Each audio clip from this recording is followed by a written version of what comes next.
As a lifelong fan of Ridley Scott's masterful storytelling and the terrifyingly captivating world of the Alien franchise, I must say that Prometheus has always held a special place in my heart.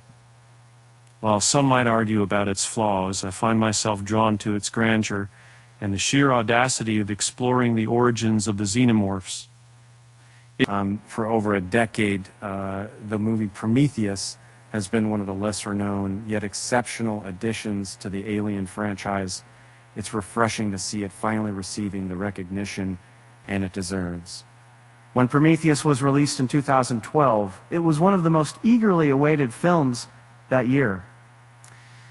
Not only was it a new Alien movie after a 15-year hiatus, but it also signified Ridley Scott's long-awaited comeback to the franchise. The series needed a success following the letdown of 1997's Alien Resurrection, and Prometheus rejuvenated the film series with a prequel narrative that delved into the intricate origins of the xenomorph species.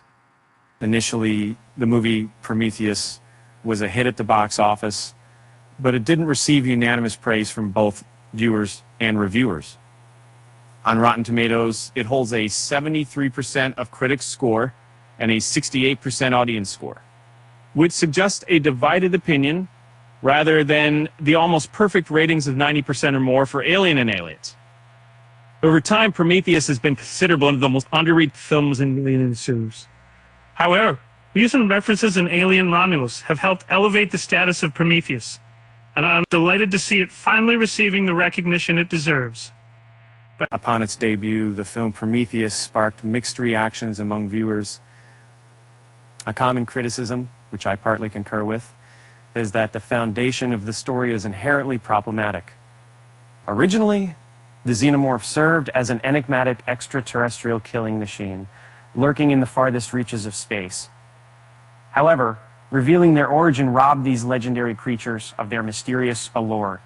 Furthermore, some fans of the Alien franchise felt let down because Prometheus leans more towards a philosophical science fiction saga rather than the straightforward horror film that Ridley Scott's classic Alien movie was. Although the actors were praised for their performances, Prometheus's characters were criticized for making stupid decisions. A supposedly intelligent botanist decides to pet an angry space cobra. Meanwhile, apparently small, brilliant scientists run in a straight line while a narrow spaceship falls on them instead of turning to the left or the right. When the plot relies on smart characters doing stupid things, it tends to distract the audience. Plus, while I promised to answer all the Alien franchise's unanswered questions, Prometheus ended up asking more questions than it answered.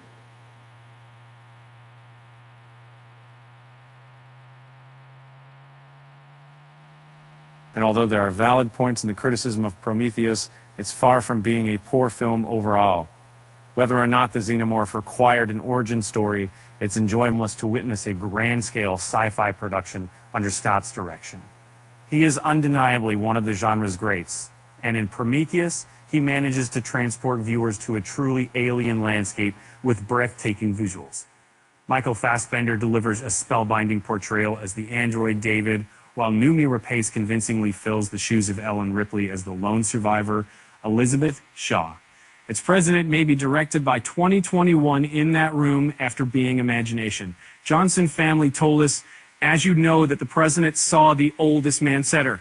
And what we see, as you did for General... The genre of body horror has consistently been a prominent aspect in the Alien series, with the chestburster scene from the first film setting a benchmark for the subgenre.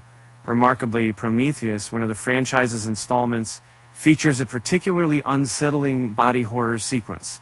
In this instance, when Shaw becomes impregnated by an unnerving squid-like creature, she resorts to a self-performed, grotesque abortion procedure.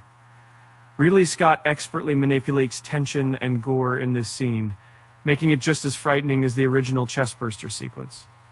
Despite its flaws, Prometheus is more admirable than its reputation would imply. And due to the overwhelming success of the film Alien Romulus, it's now clear that Prometheus has been undervalued all along. The android character Rook in Alien Romulus refers to the xenomorph human hybrid DNA as Promethean fire. connecting to the lore of Prometheus. This implies that the corporation Weyland-Yutani was conducting experiments with xenomorph DNA and not back Ridley Scott's often overlooked prequel. Furthermore, the criticisms leveled at Alien Romulus have surprisingly emphasized the strengths of Prometheus. In other words, the flaws in Alien Romulus have served to highlight the merits of Prometheus. Generally speaking, Alien Romulus is an excellent addition to the Alien series, boasting impressive jump scares, futuristic set design, and a thrilling third-act twist. However, one issue I have is that it seems overly devoted to its predecessors, with numerous repeated shots and dialogue lines. Essentially, Alien Romulus feels like a compilation of the franchise's most memorable moments. Unfortunately, this makes for a less compelling standalone story.